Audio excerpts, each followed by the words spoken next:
ED जो है वो सरकार का तोता है, जो सरकार के विरोध में जाएगा। चीज़ ईडी से डराया सोरेन को, ये देखा कि अब कोई चारा नहीं बचा है तो चलिए ईडी का इस्तेमाल किया जाए। भाजपा के दो जमाई ईडी और सीबीआई। नमस्कार, तरुण मित्र में स्वागत है आपका। आज का जो मुद्दा है, मुद्दा बहुत ही महत्वपूर्ण है। गौर कीजिएगा, पूरा सुनिएगा। महत्वपूर्ण ये है कि आप क्या चाहते हैं। साहब समझ गए होंगे आप चाहते क्या है। क्या विपक्ष रहे ना? आखिर क्यों? मैंने एक फिल्म देखी थी, जहाँ एक इंसान वो अपने जो प्रतिद्वंदी था ना, उनके ऊपर डॉगी छोड़ देता रहा, जाओ। अब मुझे लगता है ये ईडी वाला खेल कुछ ऐसा ही है। जहां आपको लगता है कि ये प्रतिद्वंदी है तो जाओ ईडी। ये ईडी क्या है? आप ईडी छोड़ देते हो तो आखिर ईडी अपने ऊपर भी, मतलब अपने लोगों पर भी तो छोड़ो। आपके लोग भी बहुत हैं, तो ये क्यों ऐसा हो रहा है? कुछ सालों से ये विपक्ष के ऊपर ईडी का शिकंजा क्यों कसा जा रहा है? ईडी इतना क्यों काट रही है भाई? चलिए लोगों से बात करते हैं। क्या रीजन क्या लगता है? विपक्ष को ही ईडी पकड़ती है, सत्ता पक्ष को नहीं पकड़ती है? बहुत अच्छा प्रश्न किया आपने बड़े भाई। ईडी जो है वो सरकार का तोता है, जो सरकार के विरोध में जाएगा। ईडी, सीबीआई, इनकम टैक्स, सारे विभाग केवल विपक्ष के लिए ही बने इस समय, जो 2019 के बाद से दौर आया है। और इधर कल ही आपने देख लिया, जीता जागता उदाहरण है कि हेमंत सोरेन जी की सरकार ईडी ने बैठाया और सारी चीज़ें दिखा दी। तो भारतीय जनता पार्टी इस समय एक ऐसी वॉशिंग मशीन है कि जिसमें सभी लोग जाएं, जो जितने गंदे हो विपक्षी वो जाएं, उसमें आ जाके अपने सारे पाप धो लें, अपना मैल धो लें। और ईडी और सीबीआई और जितनी भी ये जांच एजेंसियां, ये सरकार की कठपुतलियां हैं। जो सरकार के विरोध में जाता है ये उसी को दबाती हैं और उसी का शोषण करती हैं। लेकिन ऐसे कैसे होगा? क्या जनता नहीं समझ पा रही है चीज़ों को? ये क्या सोचते हैं? क्या जनता जानती नहीं है सब चीज़ों को? देखिए, जनता के आंखों के सामने झूठ का पर्दा पड़ा हुआ है। कुछ तथाकथित मीडिया चैनल जो बड़े बिजनेसमैनों के हैं, वो 24 घंटे सरकार का गुणगान कर रहे हैं, सोते जागते, उठते बैठते।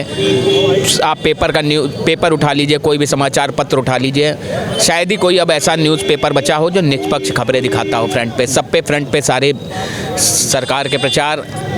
जबकि आप ज़मीन पे जाके देखिए तो ऐसा नहीं है, गांव में जाके देखिए तो ऐसा नहीं है। आज भी गांव में, कल ही एक ऐसा मामला आया है कि इनके जो शादी विवाह जो कराते हैं, सामूहिक विवाह, उसमें फर्जीवाड़ा कल ही एक सामने आया है। आप लोगों ने सोशल मीडिया एक्स पे सब पे देखा होगा। तो बताया ना कि जो सरकार की योजनाएं हैं वो सब हैं। सरकार दिखाती है कि हम 100 को लाभ दे रहे हैं, ये बिल्कुल गलत है। आप ग्राउंड जीरो पे जाके देखिए तो आज भी गांव के लोगों का हाल और स्तर, बस बताए ना कि उनके। एक फाइनल सवाल, क्या जनता इस चीज़ को समझ रही है कि नहीं समझे? क्या जो ये ईडी का शिकंजा ये कस रहे हैं, ईडी को अपने लिए यूज कर रहे हैं, इस चीज़ से 24 में कितना इनको फ़ायदा होगा और कितना नुकसान होगा बीजेपी को? देखिए, बीजेपी का तो यही सोचना है कि पूरे विपक्ष को ख़त्म कर दो और स्वयंभू में होकर पूरी सरकार बना लो। ना देश में लोकतंत्र रहेगा, न रहेगा, इन्हीं का ही शासन रहेगा। और जनता, पूरी जनता नहीं समझ रही है। अगर पूरी जनता समझ रही होती तो जो चुनाव के परिणाम आते हैं वो कुछ अलग होते। हाँ, अब जनता थोड़ी जागरूक हुई है। आप जैसे निष्पक्ष पत्रकारों के माध्यम से और सोशल मीडिया के माध्यम से जनता जागरूक हुई है, तो वो जनता आपकी बात समझ रही है कि सरकार की कठपुतली है ईडी और सीबीआई। ये बताइए, ये विपक्ष को ईडी बहुत काट रही है, सत्ता पक्ष को नहीं काटती है, क्यों? अब तो चूंकि सरकार, जब कांग्रेस की सरकार थी इस देश में, तो यही भारतीय जनता पार्टी के लोग कहते थे कि सीबीआई जो है वो सरकार की तोते की तरह काम करती है। आज वो ईडी, जब नीतीश कुमार जी की गवर्नमेंट थी, नीतीश कुमार जी मुख्यमंत्री थे, तब तक ईडी ने बिहार में कोई इंटरफेरेंस उनके खिलाफ नहीं किया। जैसे ही उन्होंने तोड़ लिया नीतीश कुमार जी को, नीतीश कुमार जी डर के मारे चले गए, क्योंकि 4 लाख नौकरियां, 2.5 लाख, 3 लाख, 4 लाख नौकरी देनी थी। नौकरी ना देना पड़े, इसके लिए उन्होंने भारतीय जनता पार्टी का दामन थाम लिया। अब आज हेमंत सोरेन के ऊपर भी शिकंजा कस दिया। उसी पर बात कर रहा हूँ। अब जब बीजेपी अभी इसके पहले बीजेपी कह रही थी कि 400 प्लस 400 प्लस अगर बीजेपी पहले से समझ रही थी तो उसने नीतीश कुमार को क्यों तोड़ा? नीतीश कुमार को तोड़ने की ज़रूरत क्या थी अगर 400 प्लस आप आ रहे थे? दूसरी चीज़, ईडी से डराया सोरेन को, ये देखा कि अब कोई चारा नहीं बचा है तो चलिए ईडी का इस्तेमाल किया जाए। हेमंत सोरेन के ऊपर ईडी चलाई गई। अब आखिर बात क्या है, 2024 का इलेक्शन जितना करीब आ रहा है आप उतना आप हड़बड़ा रहे हो। जब दूसरे की गवर्नमेंट होती है तो वो तोता हो जाता है विभाग, आपकी गवर्नमेंट में ईडी इतना क्यों? हेमंत विश्व शर्मा पर क्यों नहीं ईडी चल रही है? क्यों नहीं महाराष्ट्र में ईडी चला रहे हो आप ही कह रहे थे कि सबसे भ्रष्ट आदमी नेता है हेमंत विश्व शर्मा। आज वो ईमानदार कैसे हो गया? उसके ऊपर ईडी क्यों नहीं? आप ही ने ईडी बिठाया था, कैसे विड्रॉ कर लिया आपने? क्या आपको पता चला कि वो ईमानदार कैसे हो गया? बीजेपी में आने के बाद ईमानदार हो गया? ईडी का इस्तेमाल इन्होंने हर इलेक्शन में किया था। 5 इलेक्शन हुए थे 5 स्टेटों के में, उसमें भी इन्होंने ईडी को ये प्रेशराइज करते हैं बाय हुक और बाय क्रूक। चाहे आप प्यार से मान जो, चाहे आपको तोड़ देंगे, आप नहीं मानोगे आपको तोड़ देंगे। ये इस हिसाब से भारतीय जनता पार्टी चल रही है कि कोई विपक्ष जिंदा नहीं बचे। जैसे देखिए ईडी तो जैसे तेजस्वी यादव का एक बयान मैंने देखा था कि भाजपा के 2 जमाई ईडी और सीबीआई, तो ये हकीकत है। तो भाई जब सत्ता में वो रहते हैं तब कोई दिक्कत नहीं रहती है, सत्ता यहाँ जाती है तो ईडी पहुँच जाती है। और बीजेपी का एक ही वो है कि अभी इनके पास अगर जनाधार है, प्रचंड बहुमत इनके पास बराबर आ रहा है, इनकी लोकप्रियता है, इनके योजनाओं की गारंटी है, तो आप जो है बैलेट पेपर से चुनाव करा के दिखाओ, आपका दूध का दूध पानी का पानी हो जाएगा। क्योंकि सबसे बड़ी चीज़ आज के डेट में आप दिल्ली में नज़र उठा के देखें तो देश का एक बौद्धिक वर्ग, सुप्रीम कोर्ट के अधिवक्ता जो जंतर मंतर पे ऐसे ही नहीं बैठे हुए हैं, वो पढ़े लिखे लोग हैं। और आज हमें बात करनी चाहिए शिक्षा पे, बच्चों की पढ़ाई से लेके दवाई पे, अस्पताल पे, सब विज्ञापन पे चल रहे हैं, हवा हवाई।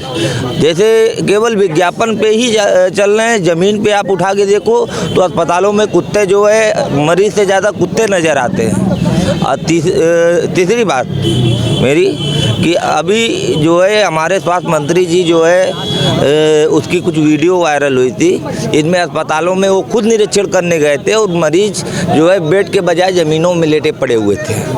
यही हमारे फिर हम वहीं आते हैं। आपको भी लगता है कि कहीं कहीं निष्पक्ष होके ईडी सीबीआई काम नहीं करती है? सब सरकार के अधीन काम कर रहे हैं, जैसे जिसकी सरकार है उसके अधीन काम कर रहे हैं। और सबसे बड़ी चीज़ उसमें जो है ये सारी चीज़ें इस तरीके का मैनेज करके लेके चल रहे हैं कि सारे लोगों को डरा कर। देखिए ईडी जो भी है, इन्फोर्समेंट डायरेक्टरेट को फिलहाल मुझे लगता है कि अगर काम एक्चुअल करना है, धरातल पे करना और अपनी गुणवत्ता को बनाए रखना है, अपने सम्मान को समाज में बनाए रखना है, तो मुझे लगता है चुनाव के वक्त तो कतई काम नहीं करना चाहिए। चुनाव के वक्त तो उसको इस बात का इंतजार करना चाहिए कि जो भी सरकार में लोग जा रहे हैं चुनाव लड़ने, वो पहले चुनाव में चुन करके आ जाएं और उसके बाद में फिर तरीके से अपने इन्वेस्टिगेशन करना चाहिए। लेकिन मतलब मैं पिछले 9-10 सालों में जो मैंने देखा है या पूर्व में कांग्रेस की भी सरकारों में जब भी देखा है, जब कभी किसी के ऊपर दबाव बनाने की स्थिति बनाई जाती है तो वो चाहे इन्फोर्समेंट डायरेक्टरेट मतलब ईडी हो और चाहे सीबीआई हो, तो जो सीबीआई और ईडी का दुरुपयोग केंद्र सरकारें लगातार कर रही हैं वो मुझे नहीं लगता करना चाहिए। चाहे झारखंड का मामला हो, चाहे आज की डेट में बिहार में चल रहा हो और चाहे उत्तर प्रदेश में, तो जब भी कहीं पूरे देश हिंदुस्तान में कोई नेता अपनी विचारधारा को प्रगाढ़ करने लगता है, जनता के बीच में दौड़ने लगता है, उसका काम चलने लगता है, उसकी राजनीति की बात जमीन तक जाने लगती है, तो मुझे लगता है कि केंद्र की सरकार को लगता है कि इसमें एक इंटरप्शन पैदा किया जाए और अपने को यह बताया जाए कि मैं ईमानदार हूँ, सामने वाला चोर है। तो केंद्र की सरकारें हमेशा इस बात को बताती रही है क्षेत्रीय दलों को कि आप जब भी हमसे ऊपर उठने की कोशिश करोगे तो हम आपकी विचारधारा को ईडी और सीबीआई के जरिए दबाने और कुचलने का काम करेंगे। देखिए जो भारतीय जनता पार्टी की जो सरकार है, ये इनका मानसिकता यही है कि विपक्ष के जितने नेता हैं उनको जेल में डाल दिया जाए और चुनाव जीता जाए 2024 का, और सत्ता में रहा जाए, और यहाँ लोकतंत्र नहीं रह जाएगा। यहाँ पे अब क्या बताया जाए, यहाँ राजा वाला शासन हो जाएगा। नहीं, मोदी जी तो कहते हैं सब जनता की सरकार है। लोकतंत्र को ख़त्म कर दिया जाएगा। जैसे रूस में, चाइना में जैसे तानाशाही होती है, ऐसे तानाशाही यहाँ होगी। और जनता इस चीज़ को समझ रही है, जनता इस समझ रही है, जनता वोट भी दे रही है विपक्ष को। लेकिन जो 20 से 25% जो EVM हैक हो रही है, बीजेपी उसी के बल पे सत्ता में आ रही है। तो देखा आपने, ये थी जनता। क्या बोला जनता ने, आपने सुना। आप क्या सोचते हैं, आप भी कुछ बताइए। आप अगर कुछ बताएंगे नहीं तो ऐसे ही ईडी का शिकंजा चलता रहेगा, और निष्पक्ष रूप से शिकंजा चलना चाहिए ना, इस तरह नहीं कि आप विपक्ष में हो तब आपके ऊपर शिकंजा चलना चाहिए। तो आज के लिए इतना ही। कैमरा पर्सन विक्की हैं, मैं तुषार शर्मा, नमस्कार।